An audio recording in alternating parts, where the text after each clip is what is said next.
वीरगञ्ज कृषि औजार कारखानामा हामीले सानो कृषकहरूको लागि किसानहरूको लागि औजारहरू पनि बनाउँदैछौँ।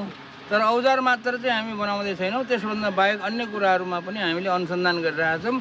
खास गरी कृषिजन्य वस्तुहरूबाट अरू के चिज बनाउन सकिन्छ भन्ने कुराहरूको पनि यहाँ एउटा ल्याब पनि तयार गरेको छ र हाम्रो त्यो ल्याबको चाहिँ प्रमुखको रूपमा हाम्रो विक्रम उपाध्याय भाइले चाहिँ हेर्नुहुन्छ। उहाँ विक्रम उपाध्याय भाइ चाहिँ वीरगञ्ज निवासी नै हो र उसले चाहिँ अमेरिकाबाट मास्टर्स गरेर आएको मान्छे हो। र अब आज म तपाईँहरूलाई एउटा कुरा देखाउन चाहन्छु।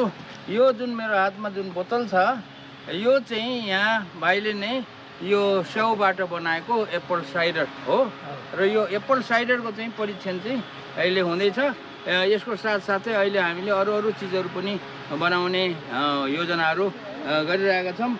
अहिले यहाँ सबैको हातमा यो एप्पल साइडर यो आज टेस्ट गर्ने भनेर चाहिँ सबैलाई चाहिँ हामीले पहिलो टेस्ट हो यो यसरी